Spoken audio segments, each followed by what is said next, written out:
주의 돌보심의 은혜가 여러분들의 삶 가운데 가득하시기를 주의 이름으로 축복합니다. 우리 좌우 앞뒤 계신 분들과 인사 나눌까요? 축복합니다. 하나님께서 당신의 삶을 돌봐주시기를 기도합니다. 네. 좀 멀리 떨어져 있어도 이렇게 인사 나누시고요. 그 돌보심의 은혜가 어떤 것인가, 제가 이제 늘 주의 돌보심의 은혜가 가득하기를 축복합니다, 이렇게 말씀을 드리고 권면을 드리고 있는데, 이 돌보심의 은혜가 어떤 것이냐면요, 베드로전서 5장 7절 말씀을 보면 이렇게 기록하고 있어요. 너희 염려를 다 주께 맡기라. 이는 그가 너를 돌보심이라. 주께서 나를 돌보시는 게 어떤 것인가 여러분 되게 궁금하시죠? 그 중에 하나가 뭐냐면요, 내 염려를 주께 맡기면 주께서 그 염려를 풀어주시는 거예요. 이게 주께서 우리를 돌보시는 방법인 것입니다. 그러니까 여러분 염려가 있으면 혼자 끙끙 앓지 마세요. 주께로 가져오시기 바랍니다. 주께서 풀어주시고 주께서 온전케 하여 주실 줄로 믿습니다. 아멘. 네. 항상 주 앞에 내 모든 문제를 가지고 나와야 돼요. 내가 그거를 해결할 수 있으면 해결하면 되죠. 근데 내가 해결하는 건 한계가 있잖아요. 한계가. 네. 그러니까 여러분 가능하면 염려를 오늘 베드로전서 5장 7절로 보면 다 주께 맡기래요. 다. 내가 할 수 있는 것도 다 주께 맡겨라. 여러분 주께서 너희를 돌봐주시니 그냥 맡기면 해결된다라고 권면을 하고 있습니다.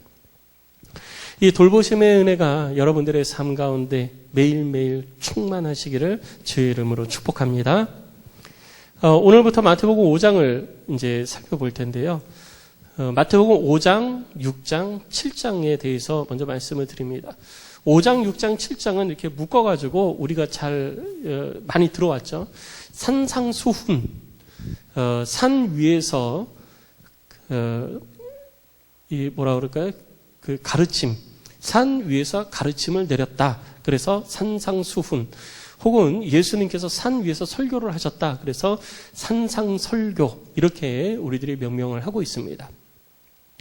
마태복음 5장서부터 7장까지는 바로 이 산상수훈이라고 되어지는데, 오늘 그 산상수훈의 첫 번째 5장의 이제 첫 머리를 우리들이 함께 살펴보겠습니다. 예수님께서는 가버나움을 중심으로 사역을 하셨는데, 그 가버나움 인근의 산 언덕에 올라가셔서 모여든 많은 사람들, 우리들이 지난주에 살펴봤지만 예수님의 소문이 북쪽 지역의 갈릴리에만 퍼진 것이 아니에요. 저 남쪽 지역과 그리고 그 요단강 동쪽 지역에까지 온 지역에, 이스라엘 온 지역에 예수님의 소문이 이미 파다하게 났습니다. 그러니까 그 예수님을 보고 예수님을 만나고 병고침을 받고 또 예수님의 말씀을 들으려고 이스라엘 전역에서 사람들이 몰려온 거예요. 그래서 정말 수많은 사람들이 예수님께 몰려왔고 그들을 예수님께서는 가르치셨는데 하루만 가르치신 게 아니에요. 며칠을 가르치신 것입니다. 그래서 산상설교는 하루에 되어진 그 설교 내용을 다 기록한 것이 아니라 예수님께서 매일매일 모여든 사람에게 하나님의 천국 복음을 가르쳐 주셨는데 그 가운데에 선택을 해가지고 마태가 기록을 한 것입니다.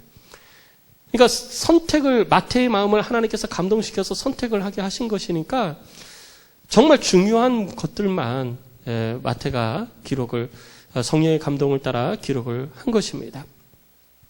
그럼 그 산상설교를 통해서 예수님께서 말씀하시고자 하시는 것은 무엇인가?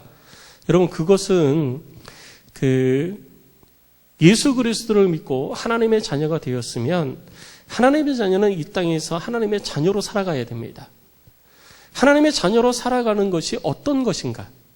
내가 어떻게 하는 것이 하나님의 자녀, 곧 그리스도인으로서 삶을 살아가는 것인가? 여기에 대해서 예수님께서 가르침을 주신 거예요. 너 이제 하나님의 자녀가 됐지. 회개하고 천국 백성이 되었지. 그러면 너 이렇게 살아야 돼. 라고 가르쳐 주신 것이 산상수훈이에요. 예수님께서 처음 이스라엘 백성들에게 복음을 선포하실 때 회개하라 천국이 가까웠느니라 라고 복음을 선포하셨잖아요. 그래서 회개하고 주께로 나온 이들마다 이제는 삶의 변화를 이루어야 되는데 변화된 삶을 어떻게 살아가야 할지 잘 모르는 거예요. 그래서 예수님께서 변화된 사람의 삶은 이런 것이다 라고 가르침을 주신 것이 바로 산상수훈이라는 것입니다. 그러니까 내가 그리스도인으로서 어떻게 살아야 될까 여러분 궁금하시면요, 산상수훈 읽어보시면 돼요. 5장, 마태복음 5장, 6장, 7장, 3장에 걸쳐가지고 자세하게 예수님께서 말씀을 하셨으니까 여러분들이 그것을 하나씩 읽어보시면 되는데요. 가장 큰 핵심은, 이 산상수훈에 있어서 가장 큰 핵심은 뭐냐면요, 이스라엘 백성들 가운데에 하나님께서 원하시는 삶이 어떤 것인지를 가르쳐 주는 거예요. 그게 뭐냐면 의식적인 예배, 형태가 잘 갖춰져 있는 예배, 율법을 지키고 율법에 얽매여져서 삶을 사는 자, 그런 자가 하나님을 기쁘시게 하는 것이 아니라 하나님의 자녀라면 하나님의 말씀 앞에 순종하고 충성된 삶을 살아가는 자가 하나님을 기쁘시게 하는 하나님의 자녀라는 사실을 예수님께서 가르쳐주고 있는 거예요. 조금 전 교회 소식을 말씀드리면서 제가 신앙의 방향성이 중요하다고 그랬잖아요. 산상수훈을 통해서 예수님께서 말씀하시는 그 방향은 뭐냐면요, 구원받은 사람이라면, 하나님을 알고 하나님을 믿고 하나님의 백성이 되었다면 이제는 이렇게 사는 것이다. 이제까지 너희가 율법의 틀 속에 얽매여가지고 많은 율법학자들이, 율법 선생들이, 그리고 제사장들이 하나님을 예배드릴 때 이런 순서를 따라야 되고 이런 거를 지켜야지 되고 여기서 어긋나면 안 되고 반드시 이렇게 해야 되고 또 율법에 따라가지고 이것은 이렇게 하고 저렇게 하고 막 이렇게 사는 것, 그것으로 인하여서 내가 천국 백성이 되는 게 아니라는 거예요. 그것이 나를 하나님의 백성으로 만드는 것이 아니라 하나님의 말씀 앞에 순종하고 하나님의 말씀 앞에 순종함이 충성되이 계속되어지는 삶, 그것이 바로 하나님이 우리에게 요구하시는 삶, 그것이 바로 우리가 하나님을 기쁘시게 하는 삶이라는 것을 산상수훈을 통해서 예수님께서 말씀해 주고 있는 거예요. 성도 여러분, 의식의 틀 속에서 벗어나시기 바랍니다. 의식을 내가 잘 지킨다고 그래가지고 구원받는 게 아니에요. 의식을 내가 잘 지킨다고 그래서 내가 하나님을 기쁘시게 할 수 있는 게 아닙니다.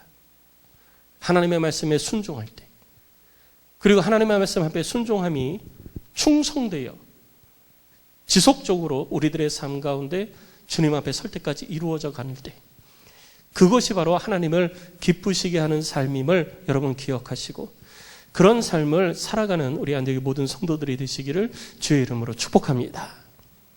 자, 이 산상수훈의 첫 머리가 뭘로 장식이 되어져 있냐면 바로 팔복으로 장식이 되어져 있습니다. 그러니까 오늘부터 무슨 얘기할 거예요? 네, 복 얘기할 거예요. 복이라고 그러면 그냥 좋죠. 네, 한국 사람만큼 복 좋아하는 사람 많지 않아요. 네, 한국 사람만큼 정말 복 좋아하는 사람 많지 않아요. 그런데 이 팔복에 대해서 이야기하는데, 팔복이라 하면 예수님께서 8가지의 복에 대해서 말씀을 하신 거예요. 그러니까 8가지 복 그러면 그냥 우리가 팔복 그러면 이거 잘 되고 뭐 내가 원하는 대로 되어지고 뭐 명예와 부가 쌓이고 막 이런 거를 우리가 생각을 할 수가 있습니다. 그런데 이 팔복은요, 하나님의 백성으로 온전한 삶을 살아가는 자에게 약속되어진 복을 말씀해 주시는 거예요. 그러니까 그 말은 뭐냐면 내가 예수 그리스도를 주로 고백하고 내 죄를 회개하고 하나님의 자녀가 되었잖아요. 그러면 이미 하나님의 나라, 천국 복음은 우리들 가운데 선포되어서 우리 가운데 들려졌습니다. 하나님의 나라가 어떤 것인지 깨달아졌어요. 그런데 하나님의 나라는 아직 우리 가운데 임하지 않았습니다. 하나님의 나라에 대해서 듣고 깨달아진 사람이 하나님의 나라가 내 삶 가운데 임할 때까지 삶을 살아가는 그 삶의 과정, 그 과정에 대해서 예수님께서 말씀해 주고 있는 거예요. 그 삶의 과정에 하나님께서 우리들 가운데 복을 주시는데 그 복이 어떤 것인지 우리 가운데 말씀해 주고 있다는 것입니다. 그러니까 예수 그리스도를 알기 이전에는 모르던 복이에요. 예수 그리스도를 알기 이전에는 모르는 복이니까 그 전에 우리가 알고 있던 복은 전부 다 헛된 것이라는 거죠. 예수 그리스도를 주로 고백하기 이전에 내가 가지고 있고 생각했던 복들, 그것은 이제는 소용없는 것입니다. 이제는 생각이 바뀌어야지 돼요. 예수 그리스도를 주로 고백하고 난 이후에 하나님께서 말씀하시는 복에 우리는 초점을 맞춰야 된다는 것이죠. 그 복 가운데에 오늘 8가지를 이야기하고 있는데 그 중에 이 8가지를 오늘 하루에 다 살펴볼 수가 없습니다. 그래서 오늘은 두 가지만 살펴보고 3주에 걸쳐가지고 이 팔복에 대해서 함께 은혜를 나눌 텐데요. 여러분, 뭐 두 가지, 세 가지 복을 살펴보지만 매주 그 5장 1절서부터 12장 팔복의 전체적인 의미를 계속 읽어가면서 여러분 마음에 새기시고 그리고 그 복이 내게 임하기를 소망하는 우리 안되게 모든 성도들이 되시기를 주의 이름으로 축복합니다. 먼저 우리 첫 번째 복에 대해서 살펴보겠습니다. 우리 3절을 같이 읽겠습니다. 시작. 심령이 가난한 자는 복이 있나니 천국이 그들의 것임이요. 복이 있다라는 말은 행복 이상의 상태를 말하는 거예요. 행복은 행복하기도 하고 행복하지 않기도 하잖아요. 때에 따라서 그게 달라지기도 합니다. 근데 복이 있다라는 것은요, 늘 그 행복이 공급되어진다라는 거예요. 그래서 복이 있는 자가 늘 행복한 삶을 살아가게 되어지는 것이죠. 제가 아까 말씀을 드렸지만 예수 그리스도를 알기 이전에 우리가 가지고 있었던 복, 세상의 관점에서의 복은요, 물질이 많든지 좋은 집에 살든지 좋은 차를 몰든지 자녀가 좋은 대학을 가든지 뭐 이런 것을 복이라고 이야기를 합니다. 그런데 하나님의 자녀에게 있어서 구원받은 하나님의 백성에게 있어서의 가장 큰 복은 무엇이냐? 하나님의 특별한 은혜를 입어가지고 주의 사랑을 받고 있는 것. 그것이 바로 가장 큰 복인 것입니다. 다른 사람들을 다 사랑하는데 하나님이 특별히 나만 더 사랑해요. 이것이 가장 큰 복이에요. 여러분, 하나님의 특별한 사랑을 받는 사람이 되시기를 주의 이름으로 축복합니다. 그래서 그 은혜를 사모해야 되는데요. 오늘 본문을 보니까 세상의 관점에서의 복이 아니라 하나님의 관점에서의 이제 복을 살펴보는데 오늘 지금 읽은 3절에 보면 가난한 자는 복이 있대요. 믿으십니까? 아멘 소리 아무도 한 분만 하신 것 같아요. 가난한 자는 복이 있습니다. 여러분 믿으세요? 안 믿으시죠? 안 믿으세요. 만약에 이것이 가난한 자가 복이 있다고 그러면요, 저는 여러분한테 가난해지십시오라고 얘기해야 돼요. 가난해지십시오. 가난해지셔야 돼요. 가난해지셔야 돼요. 그러니까 이게 우리가 세상의 관점에서는 도저히 납득이 안 되어지고 이해가 안 되어지는 거예요. 가난한 사람이 어떻게 복이 있냐는 거예요. 뭐가 되어졌든지 가난하다. 그것은 뭔가 궁핍하고 필요한 것이 있음에도 불구하고 그 필요한 것을 얻지 못했기 때문에 가난한 거잖아요. 근데 그런 것이 어떻게 복이 되냐는 거예요. 그거는 도저히 복이라고 이야기를 할 수가 없는 거예요. 그런데 예수님께서는 그것이 복이라고 말씀하셨다라는 거예요. 도대체 어떻게 가난한 것이 복이 될 수 있는가? 특별히 오늘 본문에서는 가난하되 심령이 가난한 자가 복이 있다라고 말씀하고 있습니다. 여러분, 가난한 자, 파산한 자, 가진 것이 아무것도 없는 자, 무엇인가 필요한 것이 있어도 그 필요한 것을 살 수 있는 돈을 아무것도 가지고 있지 않은 자, 이런 사람을 우리가 가난한 자라고 그러잖아요. 그 가난한 사람은 그 마음 가운데에 10만 원짜리 호텔 뷔페를 원하는 게 아니에요. 10만 원짜리 호텔 뷔페를 향한 소망과 간절함이 있는 게 아니에요. 무엇에 대한 간절함이 있죠? 지금 당장 사발면 하나, 컵라면 하나, 그 컵라면 하나, 사발면 하나에 대한 간절함이 있는 거예요. 1,000원에 대한 간절함이 있는 거예요. 동전 몇 입에 대한 간절함이 있는 거예요. 가끔 정말 저도 예전에 신학교 다닐 때 주머니에 돈이 없어요. 돈이 없어요. 지폐가 하나도 없는 거예요. 지폐가 하나도 없고 그때는 정액권이라고 그러고 전철 정액권 끊어가지고 이렇게 한 달치 정액권 끊어서 알바해가지고 정액권 끊으면 그걸로 한 달 다니는 거예요.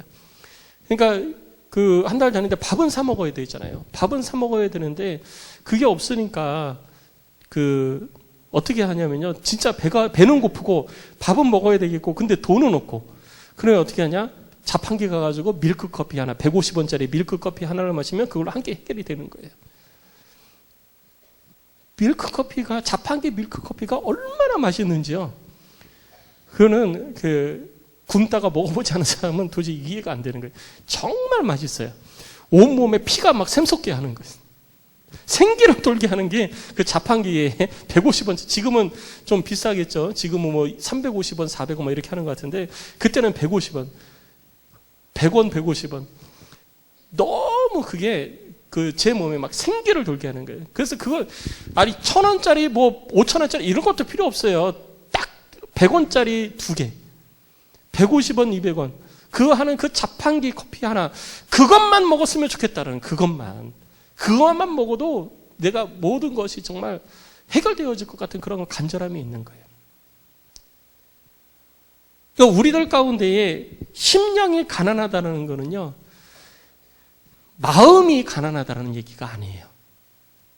마음에 가진 것이 없고 마음에 다 내어주고 언제나 내어줄 준비가 되어진 사람이 가난하다는 얘기가 아닙니다. 착각하면 안 돼요. 심령이 가난하다는 거는요, 우리들의 영이 궁핍해야 되는 거예요. 우리들의 영이 궁핍하다는 얘기는 하나님의 은혜를 향한 갈급함이 있어야 된다는 것입니다. 하나님의 은혜를 향한 갈급함이 있는 사람이 바로 복 있는 사람인 것입니다. 여러분, 하나님의 은혜를 향한 갈급함이 있으십니까? 내 영이 하나님의 영으로 가득 채워져서 충만해야 되는데 아직 채워지지 않았어요. 아직도 더 배가 고픈 거예요. 하나님의 은혜를 향해서 더 배가 고픈 거예요. 그래서 하나님의 은혜를 향한 사모함이 늘 언제나 넘쳐나는 사람, 그 사람이 바로 복 있는 사람인 것입니다. 예수님께서 우리에게 복 있는 사람이 무엇이냐? 심령이 가난해야 된다고 말씀하고 있는 거예요. 심령이 가난한 자 되시기를 주의 이름으로 축복합니다. 하나님의 은혜를 향한 소망함이 여러분들의 삶 가운데 늘 넘쳐나야 되는 거예요. 기도를 향한 소망, 하나님의 말씀을 향한 갈급함, 하나님의 은혜를 향한 목마름, 이런 것들이 우리들의 삶 가운데에 계속되어져야 되는 거예요. 여기에 배부르면 안 됩니다, 여러분. 여기에 배부르면요, 여러분 배부르면 밥 드세요? 안 드시죠? 배부르면 밥 안 먹어요.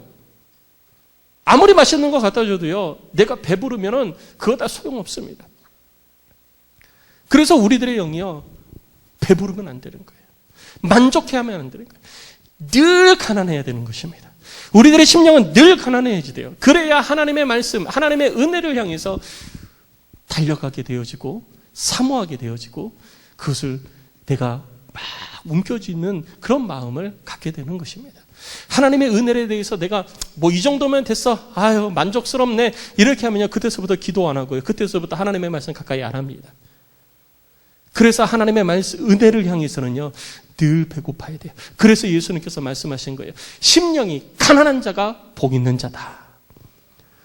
가난한 심령 소유한 자가 되시기를 주의 이름으로 축복합니다. 그러면 심령이 가난한 자가 복이 있는데 그게 어떤 복이냐는 거죠. 어떤 복이냐면요, 여러분 오늘 본문의 말씀을 잘 보세요. 3절부터 8복이 이렇게 쭉 기록이 되어져 있는데 3절을 보면 그들의 것이며 천국이 그들의 것이며, 천국이 이미 그들 것이라는 거예요. 그런데 4절을 보면 이 위로를 받을 것이며, 5절을 보면 기업으로 받을 것이며, 6절을 보면 배부를 것이며, 7절을 보면 여김을 받을 것이다. 그러니까 앞으로 그렇게 되어질 것이다 라고 말씀하고 있는 거예요. 앞으로 그렇게 되어질 것이다 말씀하고 있는데 우리가 지금 읽은 3절 그리고 마지막 10절에서는요 이미 그들의 것이다 라고 선언을 하고 있는 것입니다. 이 말이 뭐냐면요, 내가 하나님의 백성인가, 내가 구원받은 사람인가, 이것이 증명되어지는 것이 무엇이냐, 내 힘으로 어떻게 하나님을 기쁘시게 할까, 내가 어떻게 하나님의 뜻을 온전히 내 삶 가운데 이루어갈 수 있을까, 내 의지로 안 되는 거예요. 하나님의 은혜를 구하는 삶이 내 마음 가운데 있을 때 그것이 내가 천국 백성이 되어줬음을 증거한다는 것입니다. 지금 하나님의 나라 천국에 대해서 내가 들었잖아요. 근데 천국이 아직 임하지를 않았어요. 그래서 내가 구원받았음에도 불구하고 내가 구원받은 것이 맞나? 내가 천국을 소유한 자가 맞나? 라고 하는 의구심이 우리들의 삶 가운데 들어올 수 있습니다. 그때 예수님께서 말씀하시는 거예요. 네가 심령이 가난한 마음을 가지고 있느냐? 네 심령이 지금 가난하냐? 하나님의 은혜를 향한 갈급함이 있느냐? 그럼 너는 천국을 소유한 자라는 거예요. 천국을 이미 소유한 자가 되어졌으니 걱정하지 말고 천국 소망 가운데 이 땅에서 하나님의 나라와 영광을 위해서 주의 뜻을 이루기 위한 삶을 살아가라라고 권면해주고 있는 것입니다. 성도 여러분, 하나님의 은혜를 향한 갈급함이 있으시면요, 이미 천국은 여러분의 것입니다. 그리고 천국이 내 것이 되어졌으니 이 땅에서도 천국 백성처럼 살아야지 되는 거예요. 천국 백성은 하나님의 나라와 영광을 위해서 삶을 살아가잖아요. 주의 이름을 높이고 주를 찬양하고 주의 영광을 나타내는 삶을 살잖아요. 그래서 우리도 이 땅에서 천국을 소유한 자가 되어졌으니 하나님의 영광을 드러내는 삶, 하나님의 뜻을 나타내는 삶, 그런 삶을 살아야 마땅한 것입니다. 영적 갈급함을 가지고 더 하나님 앞에 주께서 공급하여 주시는 그 은혜 속에 강건해지고 복을 누리는 그런 하나님의 사람이 꼭 되어지시기를 주의 이름으로 축복합니다. 그리고 우리 두 번째, 첫 번째는 이제 하나님을 향한 영적 갈급함이 막 넘쳐나는 그런 사람이 보이는 사람이라고 그랬어요. 근데 두 번째는 뭐냐면요, 4절을 우리 같이 한번 읽어보겠습니다. 시작. 애통하는 자는 복이 있나니 그들이 위로를 받을 것이며. 자, 3절에서는요, 심령이 가난한 자가 그랬어요. 가난한 자가 복이 있다 그러는데, 그래도 앞에 심령이 가난하다고 그랬으니까 전부가 가난한 것이 아니구나라고 우리가 그 이전에는 생각할 수도 있었습니다. 근데 이제 심령이 가난하다는 의미를 우리가 이제 알게 되어졌고요. 두 번째는 애통하는 자가 복이 있다고 그러는데, 애통이 무엇입니까? 고통스러워서 슬퍼하는 것이 애통이에요. 고통스러워서 슬퍼하는 것이 복이래요. 믿으십니까? 아무도 아멘을 안 하시리. 아니, 예수님의 말씀인데 왜 아멘을 안 하세요? 제 말이 아니에요. 예수님께서 말씀하신 거예요. 고통스러워서 슬퍼하는 사람은 복이 있습니다. 힘은 없고 예수님의 말씀이니까 아멘은 해야 되겠고. 왜 예수님이 고통스러워서 슬퍼하는 사람은 복이 있다고 그랬을까요? 그냥 복이라고 그러니까, 팔복이라고 그러니까, 복 얘기, 팔복, 8가지 복. 내가 원하는 거 다 이루니까 부와 명예와 뭐 이것이 다 이루어지는구나. 아니에요, 여러분. 예수님께서는요, 그 복을 말씀하신 것이 아니에요. 고통스러워서 눈물을 흘리는 자가 복이 있대요. 도저히 이해가 납득이 안 되는 거예요. 어떻게 내가 고통스러워서 힘들어서 어려워서 괴로워서 눈물을 흘리고 있는데 그것이 복이냐는 거예요. 그럼 저는 여러분들에게 이렇게 축복해야 됩니다. 여러분들의 눈에 슬퍼서 흘리는 눈물이 매일매일 있으시기를 바랍니다. 그러면요, 아마 저를 째려볼 사람들 아마 많아질 거예요. 목사님 축복 기도해 주세요. 이 영혼에게, 이 가정에 매일매일 고통의 눈물이 끓이지 않게 하여 주시옵소서. 그러면 아마 기도하다 말고 고개를 번쩍 들고 저를 째려보지 않을까. 근데 중요한 거는요, 예수님이 슬픔에 빠져서 괴로워하는 자, 그런 사람이 복이 있다라고 말씀해 주셨다라는 거예요. 이스라엘 백성들 가운데, 유대인들 가운데 모여든 사람들에게 예수님께서 이 말씀을 하셨을 때 그들의 머리에 싹 스쳐가는 말씀이 있었어요. 우리는 구약에 대해서 잘 모르지만 이스라엘 백성들은 구약에 대해서 많이 들었잖아요. 그래서 예수님께서 이 말씀하실 때 이스라엘 백성들 사이에는 싹 스쳐가는 말씀이 있었던 거예요. 그게 뭐냐면요, 이사야서 61장 2절입니다. 이사야서 61장 2절을 보면 여호와의 은혜의 해와 우리 하나님의 보복의 날을 선포하여 모든 슬픈 자를 위로하되라고 기록하고 있습니다. 모든 슬픈 자를 위로하되, 모든 슬픈 자를 위로할 그날이 무슨 날이냐? 우리 하나님의 은혜의 날이요, 우리 하나님의 보복의 날인 것입니다. 내 눈에 눈물이 있을 때 오히려 그것이 하나님의 위로가 있을 것이고, 하나님의 보복이 있을 것이고, 하나님의 은혜가 있을 것이라는 기대와 소망이 우리들 가운데 생긴다는 것입니다. 그러니까 내 눈에 눈물이 있을 때 슬퍼하지 말고 그것이 오히려 하나님을 경험하는 복의 기초가 된다는 사실을 잊지 말고 기억하라는 거예요. 또 이 눈물에 대해서는 두 가지 의미가 가지고 있습니다. 첫 번째는 뭐냐면요, 하나님 앞에서 내가 죄인 되어졌음에 대한 통회하는 눈물이에요. 내가 죄인이구나, 여기에 대해서 슬퍼하는 눈물이에요. 그리고 또 하나는 뭐냐면 하나님의 뜻을 이루어가는 이제 하나님의 백성이 되어졌잖아요. 심령이 가난한 자가 되어져서 하나님의 은혜를 사모하고 주의 백성답게 이 땅에서 삶을 살아가는데 내 뜻대로 안 돼요. 그러니까 힘들죠. 그러니까 울잖아요. 통회한다라는 것, 그리고 애통한다라는 그 눈의 눈물은요, 바로 이 두 가지의 의미를 가지고 있습니다. 그런데 그것이 어떤 것이든지 간에 주의 약속은 분명합니다. 주의 약속은 너의 눈에 눈물을 내가 닦아주리라. 이것이 주님의 약속인 것입니다. 이사야서 43장 25절 말씀은 이렇게 말합니다. 나 곧 나는 나를 위하여 네 허물을 도말하는 자다라고 하나님께서 말씀하셨습니다. 내가 내 죄로 인하여서 가슴 아파하고 내 눈에 눈물이 마르지 않을 때 우리 하나님께서 내 죄를 깨끗하게 씻어주시는 것입니다. 그리고 이사야서 51장 12절 말씀은 이렇게 말합니다. 이르시되 너희를 위로하는 자는 나 곧 나이니라. 내가 하나님의 뜻을 이루어가며 이 땅에서 주의 자녀로 삶을 살아갈 때 고통스럽고 힘들고 어려워서 눈물을 흘릴 때 나를 위로하시는 분은 여호와 하나님이시라는 것입니다. 그리고 요한계시록 7장 17절에서 이는 보좌 가운데서 계신 어린 양이 그들의 목자가 되사 생명수 샘으로 인도하시고 하나님께서 그들의 눈에서 모든 눈물을 씻어 주실 것입니다. 우리들의 눈물이 있을 때, 우리들의 눈에 눈물이 있을 때 우리는 그 눈물을 씻어주시고 그 눈물을 흘리는 이유를 하나님께서 역전시켜 주실 일들을 바라볼 수 있어야 되는 거예요.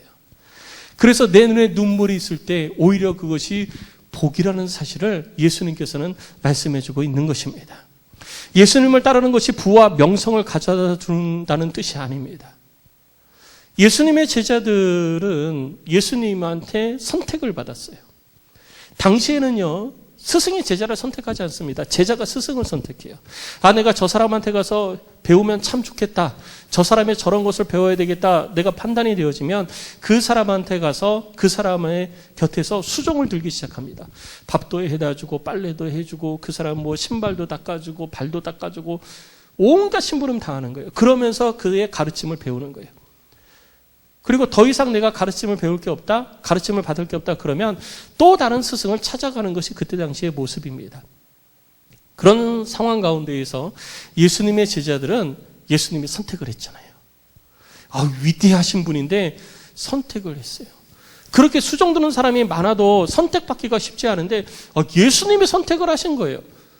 수천 명의 사람들이 모이는데 예수님께서 너는 내 제자가 되라. 예수님의 선택을 받았으니 제자가 얼마나 제자들이 이 자존감이 높겠어요. 예수님 따라다니면 한 자리 하지 않을까? 예수님이 이 땅에 왕으로 오셨으니 내가 한 가닥 할 수 있지 않을까? 그런 권세를 얻을 수 있지 않을까? 내가 부귀 영화를 이 땅에서 누릴 수 있지 않을까라고 하는 소망이 있었을지도 모릅니다. 그리고 예수님을 추종하는 사람들 가운데에도 그런 마음을 가지고 있는 사람들이 있을지도 몰라요. 그런 자들에게 예수님께서 말씀하시는 것입니다. 하나님께서 주시는 복은 이 땅에서 우리들이 바라보고 소망하는 그런 복의 개념이 아니라는 거예요. 울어야 된다는 거예요. 무엇 때문에 우느냐? 하나님의 말씀에 순종하는 것 때문에 울어야 된다는 것입니다. 왜? 하나님께서 그 눈의 눈물을 닦아주시고 하나님께서 보복해 주시고 하나님께서 회복시켜서 더 큰 은혜와 복을 허락해 주실 것이기 때문에. 그래서 하나님의 말씀에 순종하면서 흘리는 눈물이 우리들의 눈에 있어야 된다는 거예요. 목사님, 눈물이 아예 없으면 훨씬 더 낫지 않습니까? 눈물이 없으면 훨씬 더 우리가 행복한 거 아닙니까? 라고 여러분 반문하실 수 있습니다. 그러나 여러분 기억하시기 바랍니다. 성경을 보면 고난의 눈물, 고통의 눈물을 흘린 자들이 그 눈물 속에서 역사하시는 하나님을 경험할 때 그의 삶이 역전되어지고 하나님께서 그 눈물 이전의 삶보다 눈물 이후에 하나님이 회복하시는 삶이 더 복되고 온전한 삶이었다는 사실을 우리는 잊지 말아야 되는 것입니다. 대표적인 사람이 누굽니까? 욥이에요. 욥은 하나님 앞에서 무엇 때문에 고난의 눈물, 슬픔의 눈물을 흘렸는지 이유도 없습니다. 그냥 고난의 눈물, 슬픔의 눈물을 흘린 거예요. 그러면서도 그 눈물 속에서 하나님만을 부여잡고 하나님의 은혜 가운데 거하려고 정말 기를 썼습니다. 가지고 있는 재산 다 잃어버렸죠. 그 많던 자녀들 다 죽었죠. 사랑하는 아내도 욥을 저주하고 떠나가 버렸죠. 믿었던 세 친구들마저 욥을 찾아와서 욥을 비난하고 있죠. 그러나 욥은 끝까지 하나님의 말씀을 붙들었습니다. 하나님께서 욥의 눈물을 닦아주셨어요. 하나님께서 때가 되어지면 욥의 눈물을 닦아주시니 욥이 눈물을 흘리기 이전보다 더 큰 은혜와 더 큰 부귀와 명성을 누리게 되어졌다는 사실을 우리는 잊지 말아야 되는 것입니다.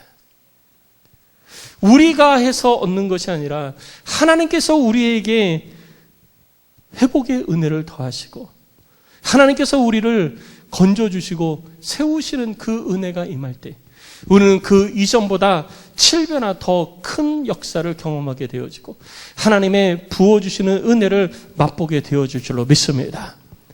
그래서 내 눈에 눈물이 있을 때요, 여러분 오히려 감사해야지 되는 거예요. 내 눈에 눈물이 있을 때 오히려 우리는 내가 복을 받을 준비가 되어졌구나라는 생각을 하셔야 되는 것입니다. 하나님이 내게 복을 주시기 위해서, 하나님이 내게 원수를 갚아주시고 내 삶에 보복을 하시기 위해서 나에게 눈물을 주셨구나. 그래서 오히려 그 사람이 복 있는 사람이라고 예수님께서 말씀해주고 있는 것입니다. 아무 때나 흘리는 눈물이 아니에요. 내가 세상에서 얻을 수 있는 부귀와 영화를 누리려고 하다가도 실패하는 경우 있잖아요. 그래서 흘리는 눈물도 있잖아요. 그런 눈물을 이야기하는 것이 아닙니다.